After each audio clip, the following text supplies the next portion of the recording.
Breaking news. In case you don't know, let me break your bubble. So this one, whether we should call it good news, Abi? Okay, good news. Atiku Isa visited Nnamdi Kanu. You know, in my previous video when I said Atiku visited Nnamdi Kanu, some people will say, "Oh, Atiku Abubakar visited Nnamdi Kanu." Well, there's nothing bad if we visit Nnamdi Kanu. After all, he's running for presidency or whatever office he's running for. So maybe he need to get Nnamdi Kanu's consent to tell our people to vote. But anyway, the Atiku that visited Nnamdi Kanu is Atiku Isa. That is a president that I think National Association of Nigerian Students, if I'm not mistaken. He shares the outcome of his visit to IPOB leader in Sokoto prison. This one, he have already, he sat with him in DSS when he was there, when he was arrested. And then now he spent all his time and money going to Sokoto prison to visit the same man, which everybody have condemned. But he said, no, this guy, I met him in DSS, he's not capable.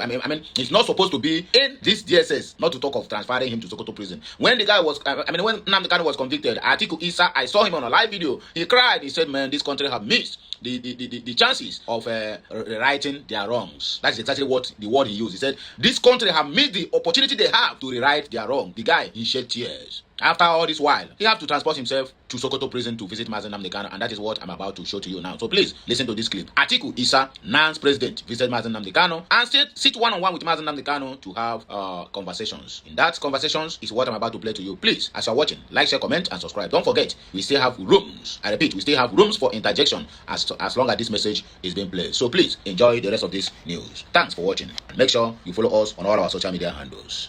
Of Niger Unfiltered, a symphony podcast. His last president, Comrade Atiku Isa. Comrade, wants to have you again. Thank you very much for having me. It's a pleasure. Thank you. Been a while since the last time we met. Yes. All right, you walked into Sokoto prison and sat with Nnamdi Kanu. What exactly did you go there to do or to achieve? But now Nigerians are asking if this is a political mission or a personal visit. Oh, it was not a political mission. It was a personal visit. A visit to tell Nigerians that we are all in this struggle to ensure that justice and the right thing is done. We would continue to fight injustice in this country. I believe that Nnamdi Kanu is not supposed to be in prison. I believe he is there for political reasons, not because he is guilty. He was already found guilty even before the commencement of the trial. He knew that that was how the judgment was going. And the pronouncement of certain personalities like Oji Uzokalu and some leaders from the southeast attest to that, because it was hypocritical of Senator Oji Uzokalu when he said that we should allow the judiciary to go on. Meanwhile, when he was sent to prison, he did not allow the judiciary to continue with their work. He used the political means to set himself free, even though there are the corruption allegations against him. To the best of my own knowledge, this is based on my personal understanding, they are real. He was supposed to be in prison, but due to political considerations, he was released. In the case of Nnamdi Kanu, I believe he is not supposed to be in prison. I give reasons for that. Whatever you will accuse Nnamdi Kanu to have done, Igboho did worse than that. Today, he's a free man. Whatever you will accuse Nnamdi Kanu to have done, Sheikh Zazaki did worse than that. He is a free man. Zazaki from the north, Igboho from southwest. Then why is Nnamdi Kanu in prison?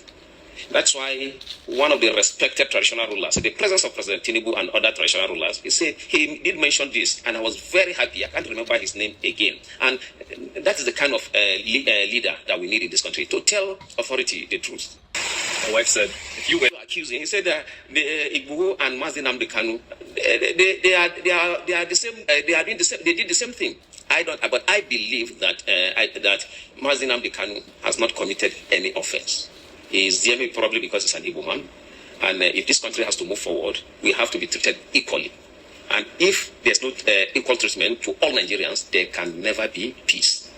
We need justice. Is that justice that, yes, that if you claim that Nnamdi Kanu, yes, erred, and Igboho and Zazaki, they also erred, they were forgiven. So Nnamdi Kanu should also be forgiven, or clemency, since there's a court pronouncement now. But we all know in Nigeria that the judiciary is the most corrupt institution we have, followed by higher institutions of learning.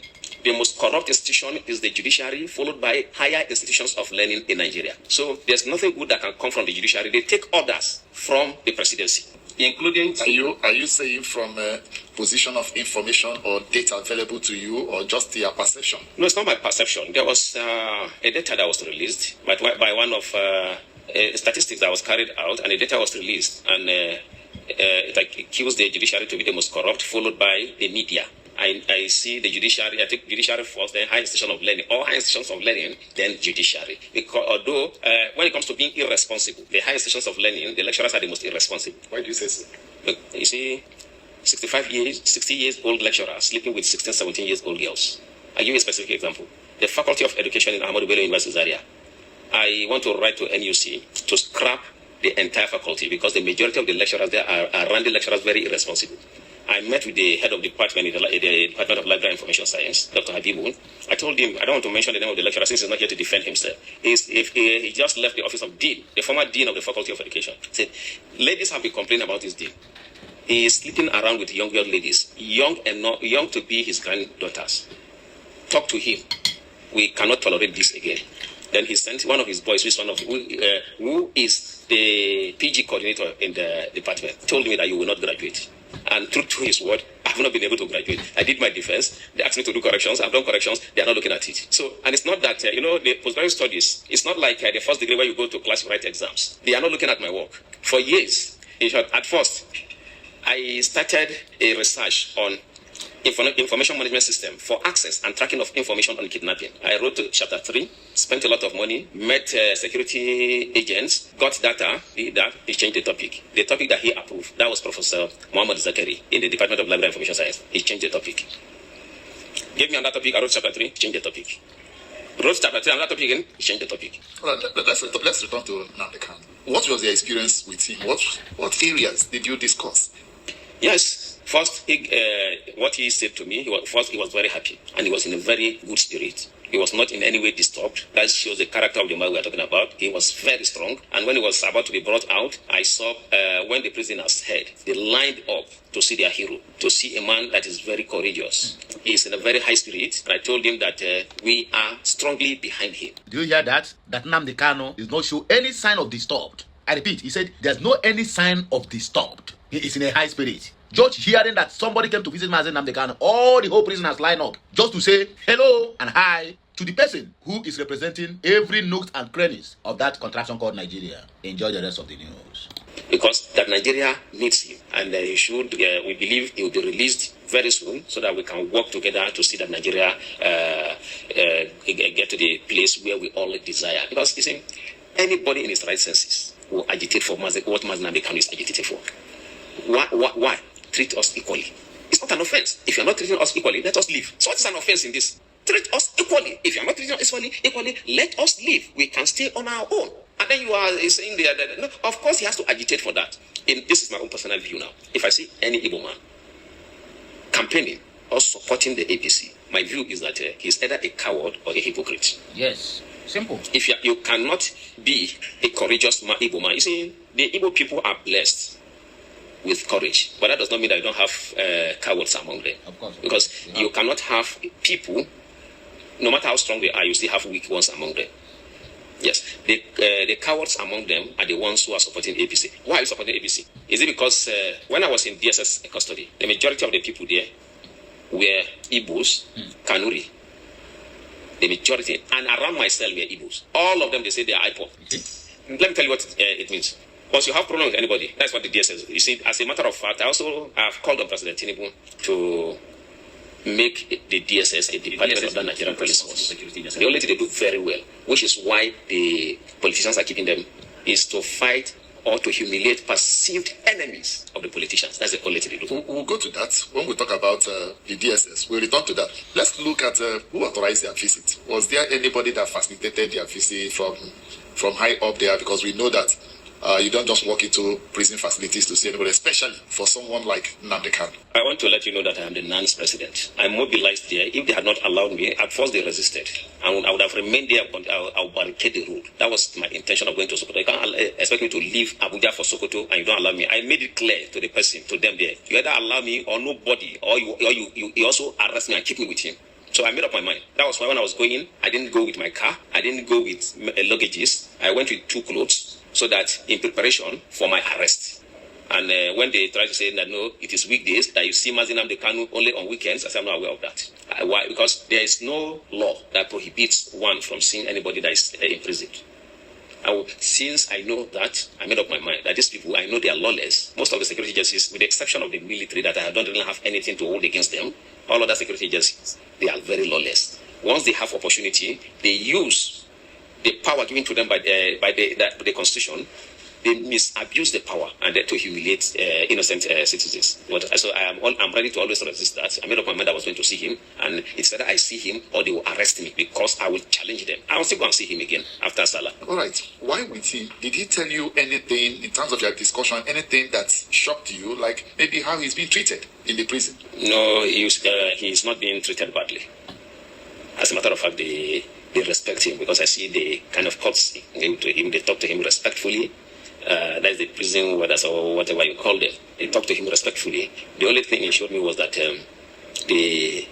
I have high IQ. The judgments that freed him before, and how it is illegal for you to try somebody on the same offense which has been set free before. And he showed me constitutional provisions to support his claim that what they are doing is illegal. They do not have any powers. They do not have anything that is backed by law for them to retry him over what he has been already freed in the court. And that he also showed me judgment that the court gave for him to be paid certain amount of money for the persecution which he went through. I saw all of those documents with him. He showed me relevant provisions of the Constitution and the offenses they are trying him, and how it is not in line with the laws of the country. All right, let's move on. I don't know whether you shared with Kanu why he sacked his lawyers, and whether he's been able to re-engage lawyers. If not, how does he intend to pursue his appeal?